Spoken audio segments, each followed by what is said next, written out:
It gives me great pleasure to welcome Chris Kraras, class of 1969, to deliver this year's Baccalaureate Sermon. Chris is president and CEO of White Star Tours and White Star Travel Center, his family business. And as if that doesn't keep him busy enough, he's also president of several building and development ventures, has ownership interest in restaurants and hotels in New Jersey, a publishing company in Florida. I'm not sure I knew about that. I did know about the baseball team in South Carolina, a machine fabricating company here in Pennsylvania, and a gymnastics, world-renowned gymnastics apparel company here in Reading, just up the block on 13th Street, if you've ever wondered. As a longtime member of Albright's Board of Trustees, for which he currently chairs the Campaign Executive Committee, Chris is one of the college's most passionate advocates and generous supporters. He is a true pillar of our community, someone whose contributions are really far too numerous for me to list here. Some of them are in your program too. We're very fortunate to welcome this esteemed alumnus, this great civic leader, and a dear friend of mine back to campus today. He's here almost every day, actually. So on behalf of the entire college community, I offer Albright's gratitude and warmest wishes to Chris Kraras.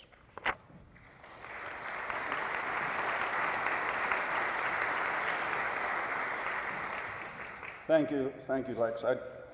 I jumped the gun. I didn't see where you were going to introduce me, just so you could make me get sentimental right off the bat. I'm as big as I am, that's how easily I cry. I've been known to cry at weather reports, so bear with.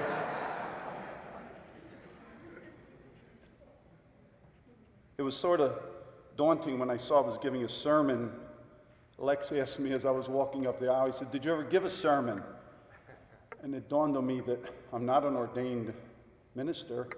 However, something rang a bell when you said back in the old days, baccalaureate services many times were delivered in Latin. Now, I am a Greek Orthodox Christian, so if you like, I can do this in Greek or English. We'll let you make the decision. But then when I heard Justin Nick, this young man, deliver his verse, I thought I should just hand you this message and you read it.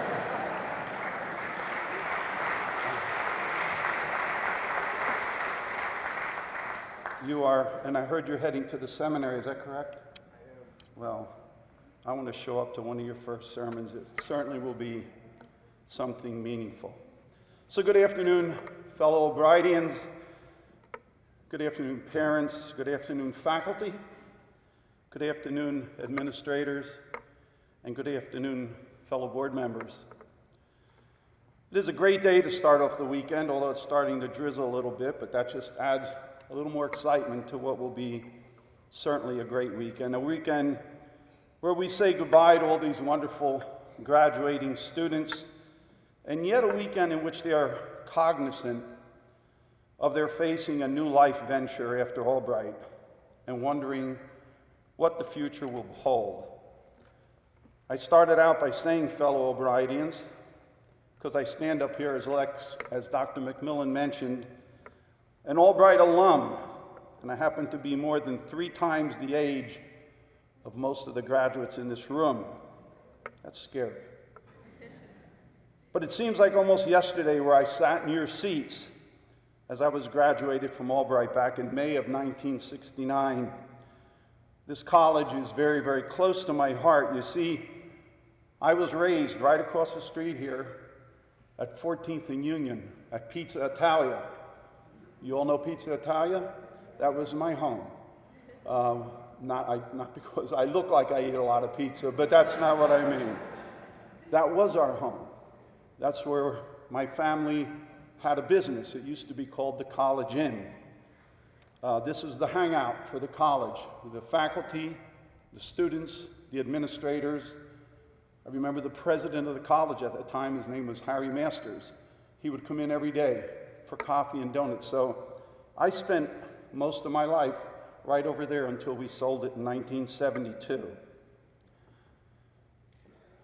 There was no student union building there. There was no large cafeteria. There was nowhere else to socialize other than the College Inn. When I grew up, I had Albright in my heart and in my soul.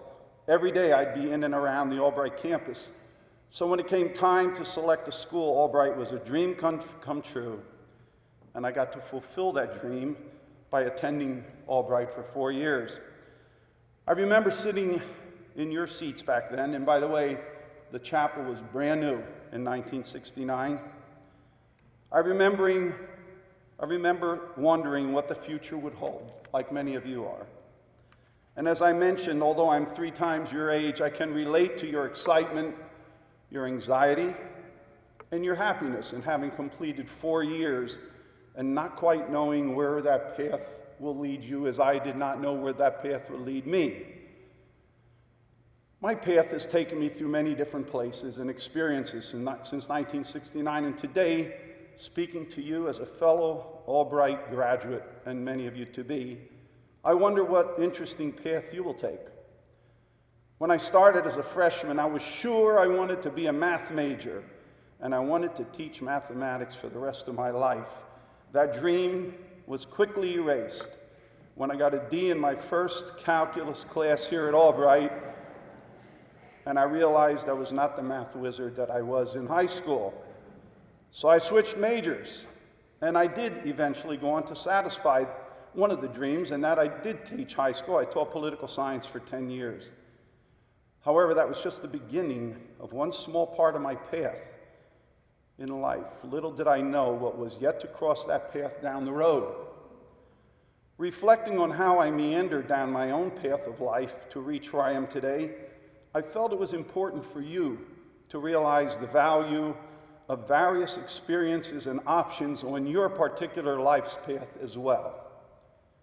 So my attempt to offer you a meaningful message that you might remember when you leave here today, I decided that my baccalaureate message to you would be entitled Crop Rotation. That's right, crop rotation.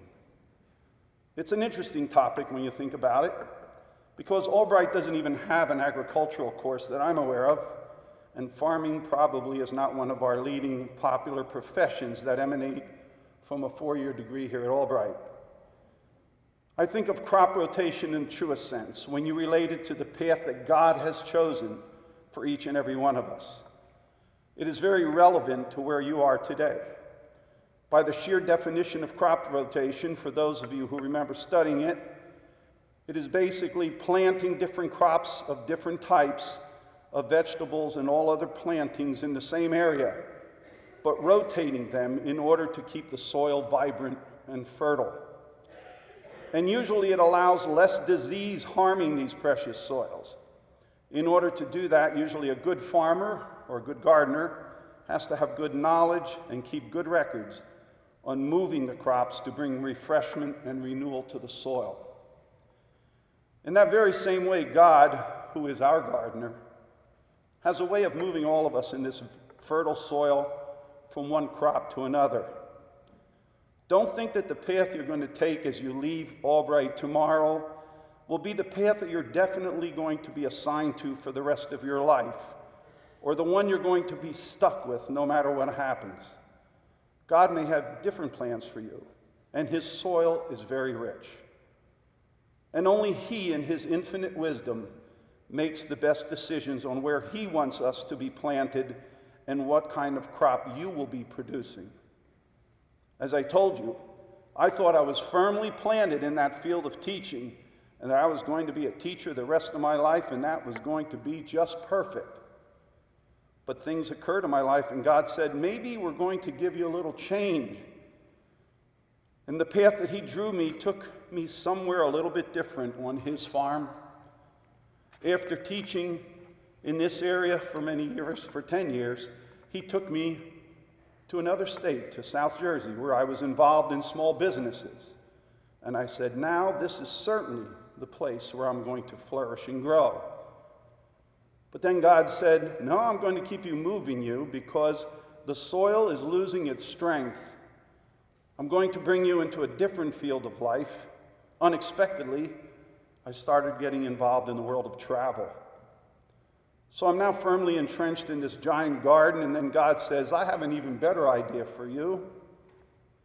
You deal in the world of travel where you can be of greater assistance to the elderly from now on.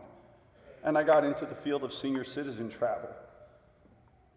So by this time, it's around 1985, and I'm over 35 years old, and I think, okay, this is my place now. I'm entrenched, and I know where I'm going to be for the rest of my life, and I'll be in as fertile a garden as possible. But another crop rotation occurred, and I was led beyond Reading to different cities and states all around the United States. The point is, crop rotation generally never stops in your life. It is good to have faith in whatever God has planned for you, no matter what plans and how solid they may seem for what you think you want to do in your life, and no matter how sure you are that you have everything firmly in place. It is particularly important to be open to who is really in control and who knows what is best for you. Life's circumstances, the pressures and influences of so many things in your life may change the path of where your next crop will be planted. The more faith you put in the good wisdom of God, the more it allows you to accept the next challenge more willingly and with much more hope, with your dreams still alive. You might right now have a job all set up for next week or next month, and you think that's probably where I want to be. But then other opportunities come and change, and usually ends up for the better. What is important is that these changes in crop rotations take place. As they take place, you embrace them. You realize that each one gives you another opportunity, that each one gives you another dream that can possibly take you to the next level.